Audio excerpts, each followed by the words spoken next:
감사합니다. 이 시간에는 제6강으로서 원시 상태의 인간에 대해서 얘기를 드리겠습니다. 그런데 우리가 이 원시 상태의 인간을 논하기 위해서는 먼저 사람에 대한 가치와 사람에 대한 위치부터 먼저 알고 들어가야 합니다. 사람에 대한 사람의 가치와 사람의 위치 문제입니다. 다시 말씀드리면 여기 신학적인 의미에서 이야기하기 전에 먼저 나라고는 자기에 대해서 한번 살펴봐야겠습니다. 그러면 나는 하나님으로부터 창조함을 받은 나다 이 말입니다. 그러면은 여기서 우리가 구분짓고 들어가야 할 것이 있는데 먼저 강의에 들어가기 전에 하나님이 계시고 내가 있으면 이 중간에 여기가 우주가 있습니다. 우주. 그러면 하나님의 존재, 우주 존재, 나의 존재 이렇게 이제 우리가 해석을 해야 하겠습니다. 그러면 하나님은 원리의 존재, 모든 존재를 발생시킨 존재이기 때문에 스스로 계신 분이십니다. 그러면 이제 우주의 존재, 우주가 하나님이 만드셨기 때문에 존재합니다. 그 다음에 나를 만드셨기 내가 존재합니다. 그러나 우리가 여기서 꼭 우리 사람에 대한 가치와 사람에 대한 위치를 정확하게 정립하고 들어가야 합니다. 하나님 닮음의 나는 내가 없으면 먼저 우리가 각자 알아야 합니다. 만약에 내가 없으면 우주가 있냐 하는 이 말입니다. 내가 없으면 우주가 있냐. 이것이 일반적인 의미에서 보편적인 의미에서 볼 때는 또 상대적인 논리에서 볼 때는 내가 없어도 우주는 있다 이 말입니다. 그러나 자기에 대한 위치, 가치를 정확하게 이해하지 못한 데서 나오는 잘못된 소리입니다. 내가 없으면 우주가 없습니다. 바로 그 말입니다.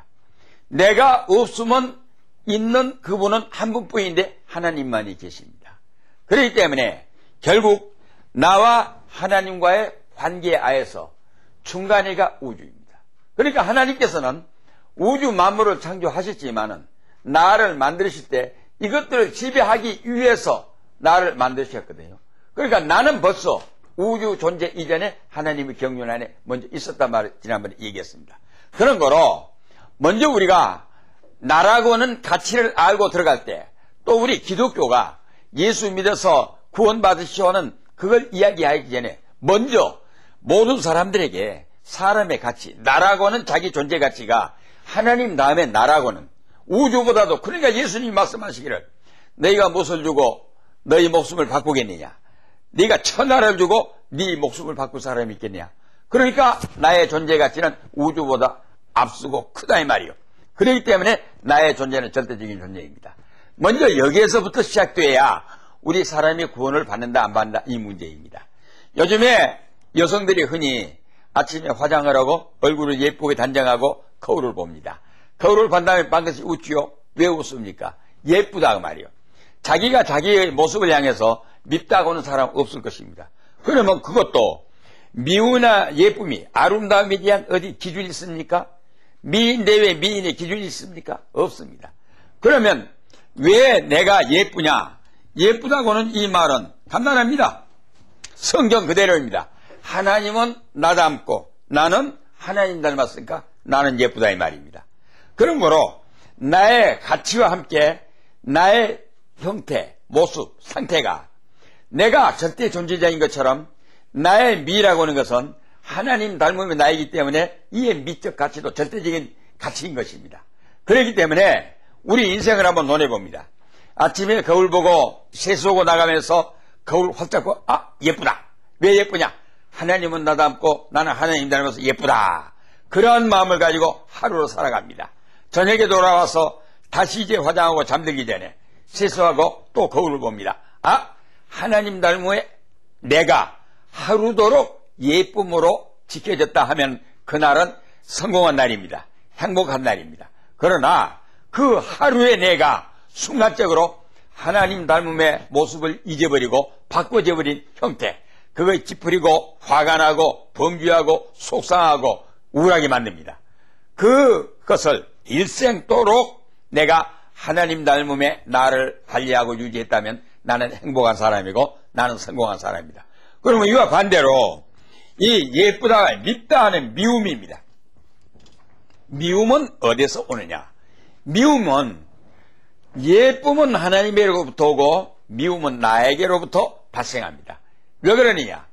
하나님 닮음에 내가 변형해버리면 내가 미워진 사람이 됩니다.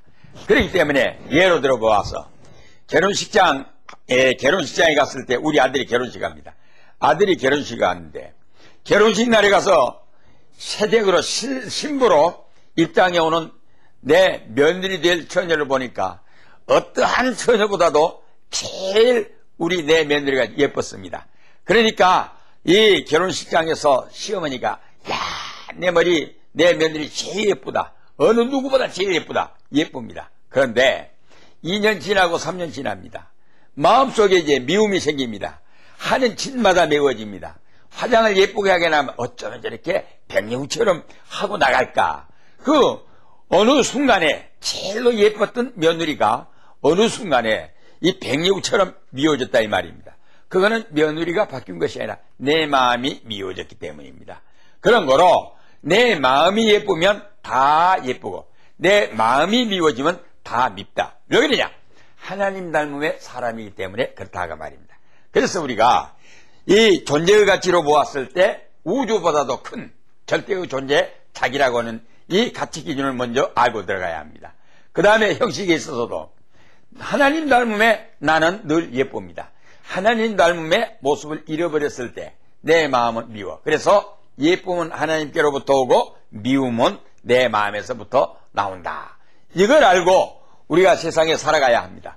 우리가 사람을 미워하는 거, 남을 갖다가 미워하는 거, 미움의 마음은 내 마음이 그렇게 미워졌다. 자기 마음의 변질을 먼저 우리가 알고 들어가야 합니다. 그래서 우리가 이 원시상태의 인간론을 논하기 전에 먼저 가치가 우리 사람이 이 세상 하늘에서 나는 우주를 주고도 바꿀 수 없는 최고 가치의 절대 존재라. 그런 거로 내가 없으면 우주 없다. 여기까지 우리가 미쳐야 자기 가치에 대한 존재 가치에 대한 관리를 바로 할 수가 있습니다. 그 다음에 형식으로 내 마음이 미우면 다 밉고 내 마음이 이쁘면 다 예쁘다. 이런 의미로 우리가 먼저 전제로 하고 이 인간론에 대해서 시작하는 것이 옳다고 생각합니다. 그러면 이제 여기에 첫째 인간의 구조적인 성질입니다. 이 인간의 구조적인 성질을 우리가 논해야 하겠는데 늘 우리가 알아야 합니다. 이 인류학이나 인간학, 소위 안트로폴로지, 인류학이나 인간학에서 말하고 있는 그 인간의 논하고 우리 기독교 신학에서 말하려고 하는 이거는 차이점을 갖습니다. 왜 그러나 하게 되면은 우리가 이 인류학을 다루려고 할 때, 소위 인류학에서는 말을 합니다. 인류학에서는 무엇을 다루느냐? 첫째는 인간의 기원에 대해서, 인류의 기원, 인간의 기원에 대해서 논합니다. 그 다음에 두 번째는 인류 발달사를 논합니다. 인류의 발달사, 어떻게 인류가 발달해 왔는가 하는 발달사를 논합니다. 그 다음에 세 번째는 이 생리적인 구조입니다. 인간의 생리적 구조, 생리적인 구조.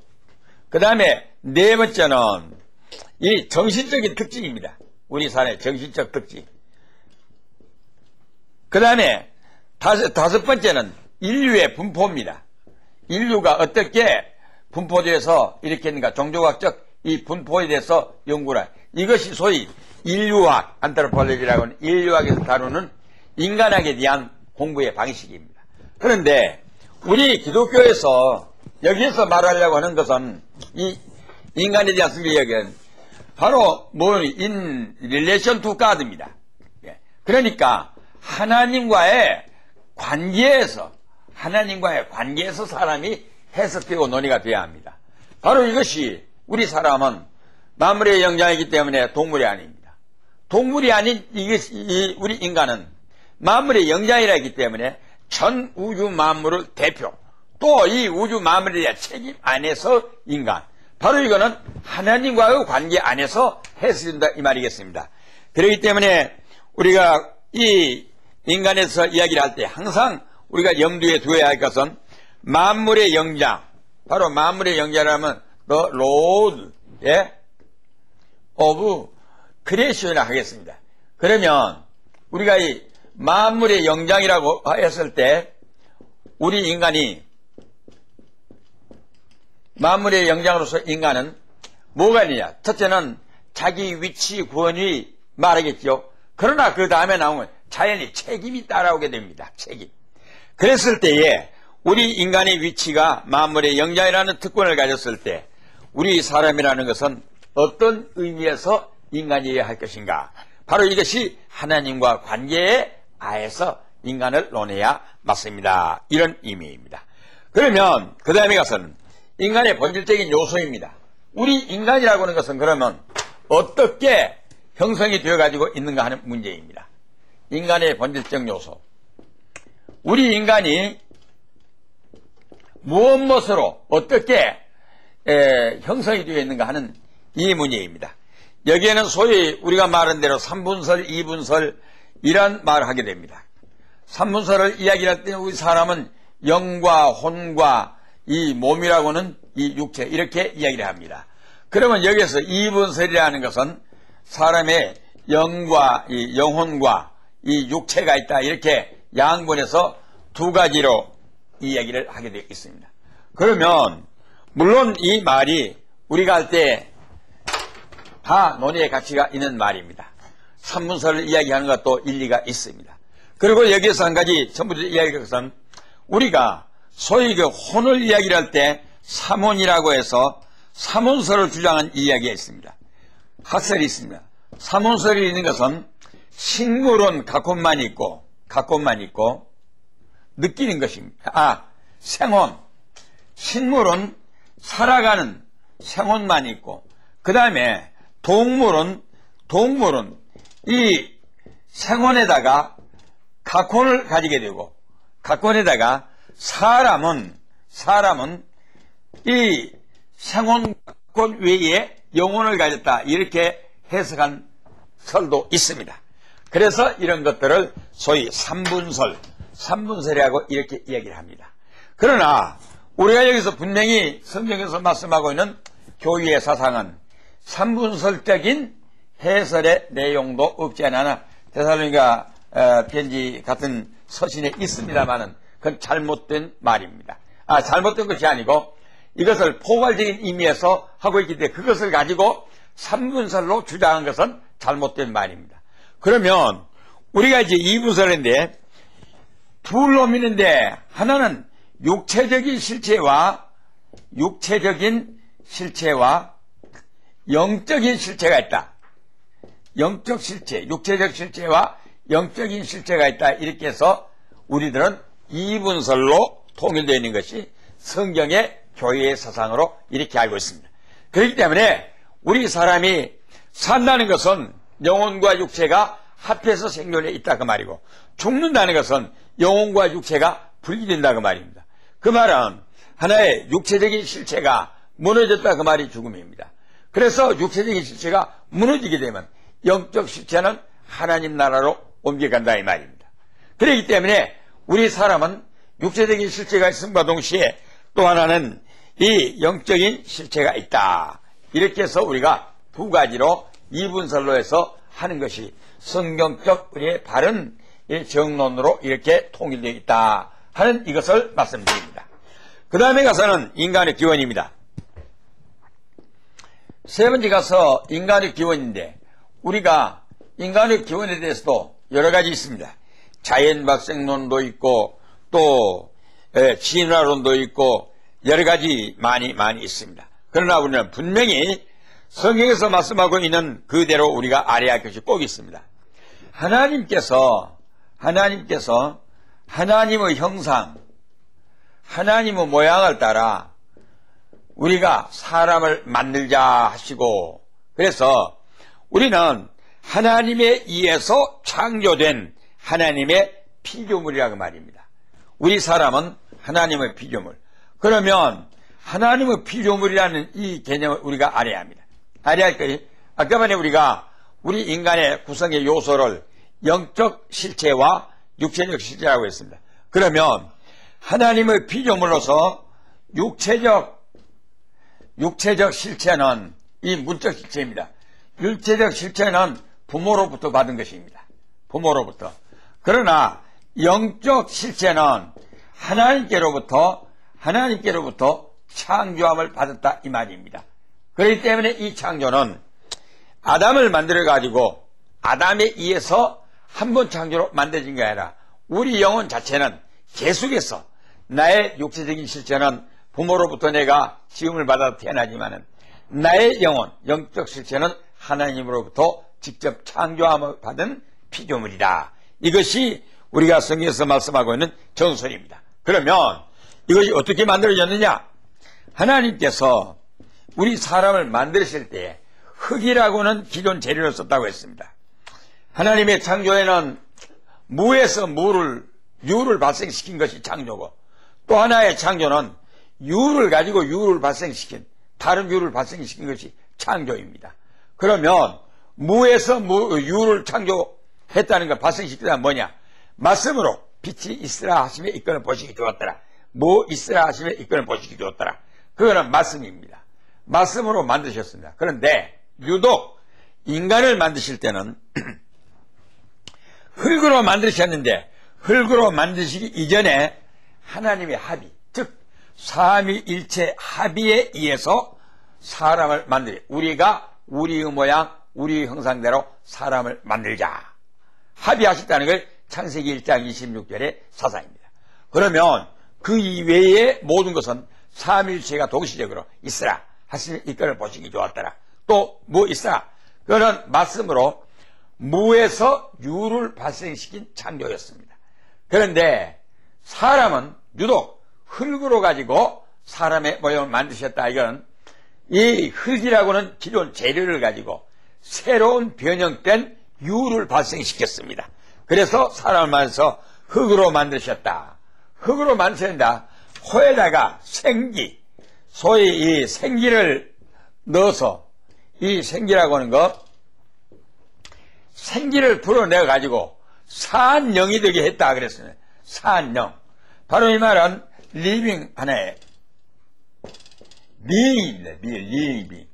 익시sten스. 그러니까 생명이 되게 사람을 만드심에 있어서는 다릅니다. 다른 피조물들하고 달라서 유독 우리 사람을 만드실 때는 우리 가만히 생각해 보시면 알겠습니다. 다른 것은 그냥 명령으로 말씀으로 있으라, 그래서 존재를 발생시켰습니다. 그런데 사람만은 달랐다는 것. 우리가 우리의 모양대로 사람을 만들자. 만들에 대한 것을 삼위일체 하나님이 합의해 가지고 그 다음에 목적입니다. 사람을 만드실 때 사람을 만들고 이들로 공중의 새와 바다의 고기와 땅의 모든 있는 것들을, 기는 것과 지상에 있는 모든 것을 다 다스리게 하자 하시고 그랬습니다. 그런데 여기에서 우리가 합의하에서 만드셨는데 여기에서 우리가 한 가지 짚고 넘어가야 할 것이 있습니다. 하나님의 이틀째 창조가 무엇이었죠? 그 궁창이었습니다. 궁창이라는 것, 뻥 뚫렸다 그 말입니다. 뻥 뚫렸다. 그러면 왜 제가 여기서 이 말을 해야 하는 건, 사람을 만들어 가지고 이 사람들로 하여금 모든 걸 다스리게 하자 하시고, 그런데 다스림에 대한 내용을 공중의 새와 바다의 고기와 땅에 기는 모든 것과 그 다음에 땅 위에 모든 걸 다스리게 하자 하시고 그랬습니다. 그러면 궁창에 대한 문제입니다. 궁창. 궁창은 뻥 비었다는데 이거는 우주, 즉 이 우주라고 하는 별들의 세계입니다. 우리 인간에게 하나님이 천지만물을 창조하시고 모든 걸 지배하고 주관하게 하셨는데 별들의 세계를 주관하게 하시는 그건 아닙니다. 없습니다. 바로 이 말은 무엇인가 하게 되면 오늘날 우주과학이 발달되어 가지고 달나라에 금성에 목성에 화성에 토성에 이제 우리가 많이 도전해 가지고 한번 쏘아 올리는데 몇백억 달러씩 쏘아붙여 올리는데 이거는 인간의 지혜의 한계가 벗어나 가지고 이거는 이미 하나님의 신권에 도전하는 범죄인 것을 말해주고 있습니다. 다시 말합니다. 우리가 하나님께서 우리 인간을 이렇게 기존 재료를 가지고 합의하여서 분명히 만물의 영장으로 지배하면서 존재할, 하나님을 대신해서 만물의 영장으로 지배할 사람을 만드신데 궁창에 대한 문제는 지배하라는 말씀이 없습니다. 공중의 새, 바다의 고기, 땅 위에 기는 모든 것, 땅 위에 있는 모든 것, 그건 전부 다스리게 하자 하시고 했는데 궁창에 존재하는 별들의 세계를 지배하라는 내용은 없습니다. 그렇기 때문에 인간의 학문의 이 과정을 보게 되면은 첫 먼저 인간이 범죄해 가지고 이 하나님의 그 맛이 언약과 실과 먹은 거 잘못되어 있습니다. 그 다음에 두 번째 이 창세기 4장에 가서 보게 되면 아벨의 제사와 가인의 제사가 나오는데 가인의 제사와 아벨의 제사 하나님이 기뻐하시는 제사와 기뻐하지 않은 제사로 가져지게 그 다음에 창세기 6장에 나오게 되면 하나님께서 이 사람들의 범죄가 너무 악에 도달해서 하나님의 자녀들이 여인의 딸들에 의해서 전부가 다 범죄로 일관해 가기 때문에 노아의 홍수 심판이라는 게 나옵니다. 그 다음에 창세기 11장에 나오게 되면 또 이제 무슨 역사가 나오는 거예요. 이 홍수 심판인데 11장에 가면 홍수 심판 이후에 인간들이 하나님의 신권에 또 도전을 하는 또 나쁜 생각이 나왔습니다. 뭔가 우리가 벽돌로 가지고 높은 탑을 쌓아서 하늘에까지 닿게 하고 다시는 홍수로 이제 망하는 것을 막아보자, 피해보자. 왜? 하나님이 홍수를 내서 온 천지를 물속에 잠길 때 우리는 그 위에 솟아오르기 때문에 하나님이 무너뜨릴 수 없다. 이걸 우리가 과시하자. 그 다음에 마지막에는 우리의 이름을 천하에 나타내자. 과시지요. 그러니까 이건 하나님의 창조 목적, 섭리의 질서의 법칙, 원리에 위반됐기 때문에 그걸 파괴하기 위해서 흩어져 버렸습니다. 바벨탑을 흩어져 버렸습니다. 그러고 나서 이제 다시 창세기 18장 이후에 가게 되면은 소돔 고모라성 한 도시가 죄악이 관영했기 때문에 불바다를 만들어부터는 역사의 지배에 하나님의 섭리의 법칙 이 논리가 나와 있습니다. 그런데 현대 인간들이 지구상에는 아프리카의 에티오피아만 하더라도 1년이면 200여만 명이 기아상에 죽어가고 있습니다. 우리 당장에 북한만 하더라도 1년에 200만 섬에 쌀이 없으면 그 나라 인구를 먹여 살릴 길이 없습니다. 그런데 그럼에도 불구하고 이제 금성에 목성에 화성에 별을 쏘아 올리게 되게 되면 무슨 현상이 나오는가? 거기 가서 관광해서 갔다 오면 뭐합니까? 우리 사람이 그리 옮겨간다고 해서 몇십 년, 몇백 년, 몇천 년 생명의 연장이 있습니까? 없습니다. 이거는 인간의 지혜가 잘못된 하나님의 신권의 도전이요. 그러면 성경 말씀은 다니엘서 12장 4절에 특징지어서 말씀해 놓고 있습니다. 역사 종말기에 어떤 현상이 일어날 것이냐? 인간의 지혜가 극히 발달될 걸 말해서 지식이 발달하고 그 다음에 두 번째 사람의 내왕이 빨라지려 했습니다. 사람의 오고감이 바로 빨라지는 스피드입니다. 그러니까 지금 하나의 knowledge, 하나의 지식, 인간의 지식이 발달되고 그 다음에 지식이 무엇으로 귀결될 것이냐? 스피드입니다. 컴퓨터가 스피드입니다. 비행기가 스피드입니다. 라켓가 스피드입니다. 공중에 갔다 오는 모든 것 스피드입니다. 그렇기 때문에 요즘에 최근에 신문에 보니까 이제 마하 10이라는 1마하가 이 음속입니다. 음속. 소리에 한 번 발생되어서 나가는 거리를 1마하라고 하는데 그 마하의 10배. 그러면 쉽게 말해서 우리가 이 계산 수치로 말해서 한국 인천국제공항에서 비행기를 타면 미국에 1시간 내에 도달할 수 있는 속도의 비행기를 만들고 이러한 무기를 만들다 이렇게 지금 되어가지고 있습니다. 그렇기 때문에 이거는 다니엘서 12장 4절의 역사 종말기적인 특징이 인간의 두뇌의 발달과 그 다음에 이것이 결국 이 스피드라고 하는 이러한 답으로 결정될 것이라는 걸 벌써 예언해 놓은 말씀이 그대로 이루어져 가고 있다. 이걸 우리가 알 수가 있습니다. 그러면 하나님께서 유독 인간을 만드실 때는 첫 먼저 합의해서 하나님의 삼위가 합의해서 흙이라는 기존 재료를 가지고 만드셔서 사람에게다가 하나님의 기운을 넣어서 호흡 조절해서 생명이 되게 했다. 소위 이걸 리빙 이 beings라고 existence라고 이거는 하나님과 같은 죽지 않는 생명력을 갖게 하기 위한 이 생명을 주어서 만드셨다. 그렇기 때문에 이것은 어떤 진화론이라든가 자연발생론이라든가 이런 논리를 완전히 배제한 하나님의 창조세라는 걸 우리는 분명히 알고 들어가야 하겠으며 동시에 이러한 하나님의 창조 목적의 섭리 안에는 인간이 우주를 정복해서 별나라까지를 주관하라고 하는 것이 처음부터 성경에는 배제되고 있습니다. 이걸 첨가해서 말씀드립니다. 그 다음에는 영혼의 기원입니다. 이 영혼의 기원에 대해서 우리 사람은 그러면 영혼이 어떻게 해서 생긴 것이냐? 여기도 이제 세 가지 설이 있습니다. 하나는 선제설입니다. 이거는 사변 학자들이 이야기하는 선제설. 우리 사람의 영혼이 이 세상에 있기 전에 먼저 내가 저 세상에, 아마 이거는 영혼 윤회에서 말하는 삼생설과도 같은 논리에서 해석되어 하겠습니다. 이거는 사변학자들의 판인데, 우리 영혼이 내가 하나님으로부터 영혼이 지음을 받기 이전에 있었다. 이것은 우리가 받아들일 수 없습니다. 그 다음에 두 번째는 유전설입니다. 유전설. 이 유전설이라고 하는 것은 언제부터 유전되느냐면 부모에게서 내가 이 세상에 몸을 받고 태어날 때 영혼도 부모님으로부터 물려받은 것이다. 그 말입니다. 그러나 우리 이것도 잘못되어 있습니다. 왜 잘못되느냐? 부모님의 영혼이 내 영혼이 아니라는 것은 삼척동자도 알 수 있습니다.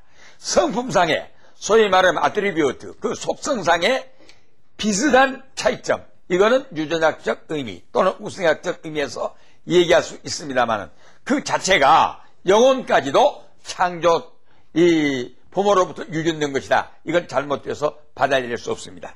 그 다음에 우리가 말하는 창조설입니다. 이 창조설은 아까 전에 이야기했던 대로 몸은 하나님께로 사람의 부모로부터 태어났지만은 영적 존재와 실체인 영혼은 하나님께로부터 직접 지으심을 받았다가 말입니다. 그리고 또 특별히 알아야 할 것은 내 영혼이 과거에부터 있어가지고 그것이 몸을 입고 이 세상에 났다. 아닙니다. 나의 존재라는 것은 하나님의 거룩한 하나님의 신비한 경륜 안에 있었다. 그것뿐입니다. 그러지 내가 실제 있다. 그건 아니란 말입니다. 그럼 왜 경륜 안에 있으냐면 아까 지난 시간에 이야기했듯이 내가 있어서 존재한 게 아니라 하나님께서 사람을 만드실 때부터 이 만들어 가지고 무엇을 어떻게 하자. 그러니까 이미 하나님의 경륜 안에 있었다. 그 말이지 내가 선지에 있었다. 그건 아닙니다. 그래서 우리는 하나님의 창조설을 믿습니다. 마지막에 하나는 하나님의 언약 안에 있는 인간입니다. 하나님의 언약 안에. 하나님께서 인간을 만들으시기는 만들으시지만은 하나님께서는 하나님의 언약 안에다가 인간을 묶어두었습니다. 언약 안에 있는 인간입니다. 이 말은 매우 중요합니다. 하나님께서 인간을 만드셨는데 만약에 하나님께서 에덴 동산에서 창세기 2장 17절에 가면 네가 동산 안에 있는 모든 실과의 나무 열매를 임의로 먹되 선악을 알게 하는 나무의 열매는 먹지 말라 하셨습니다. 바로 이것이 바로 언약입니다. 그러니까 천지 만물을 만드시고 만물의 영장으로 지배하고 다스렸지만은 다스리는 자로서의 이 하나님의 피조 세계를 주관하는 자로서의 하나님과의 약속입니다. 하나님과의 이 언약은 결국 생명과였는데 선악과였는데 선악을 알게 하는 이 선악과 자체가 이것이 선악과 자체가 선이고 악이라는 말이 아닙니다. 하나님의 계율에 대한 순종입니다. 창조주와 피조물 사이 만물의 영장으로서 하나님과 우리와의 계약입니다. 이것이 결국 그러면 순종은 뭐냐? 지난번에 얘기했습니다만 예고 아닙니다. 이 언약의 내용은 나무의 열매가 죄가 아닙니다. 멸망이 아닙니다. 네가 이걸 지키는 날에는 영원히 죽지 않고 살리라는 것이 전제가 됩니다. 왜? 먹지 않는 날에는 죽지 않아. 그러니까 먹는 날에는 죽으리라 그 말은 먹지 않는 날에는 영원히 살리라. 그렇기 때문에 이거는 이 언약은 율법적 의미인데 바로 하나님 앞에 순종하느냐 안 하느냐 이 말입니다. 적어도 창조함을 받은 사람이 피조된 전 세계를 하나님을 대신해서 주관하고 다스리고 이것들을 이끌어 나가야 합니다. 그러기 위해서는 지으신 주인이신 하나님 앞에 내가 순종의 사람으로 나타나서 마음의 영장이 되어야 합니다. 그렇기 때문에 순종을 전제로 한 하나님의 언약인데 이 언약이 무슨 언약이냐? 생명 언약입니다. 생명 언약이라는 것은 네가 이제 먹는 날에는 죽으리라 하는 이 말씀은 먹지 않는 날에는 영원히 살리라. 생사가 가름되어 있는 말씀이기 때문에 이거는 생명 언약이요. 동시에 먹는 날에는 죽으리라 하는 게 네가 죽은 다음에 죽으리라가 아닙니다. 먹자마자 이미 너는 바로 S손했습니다. 먹자마자 너는 이미 죽음의 사람이 되어버릴 것이다 하는 이 말씀인 것입니다. 그런 거로 우리 인간은 만물의 영장으로서 하나님으로부터 지음을 받아가지고 처음부터 영원한 하나님의 생명 언약 안에 있었던 존재로서 만물의 영장으로서의 가치, 대표성, 이걸 하나님 앞에 대신했다 하는 이 말씀입니다. 오늘은 여기까지 해서 마치겠습니다. 감사합니다.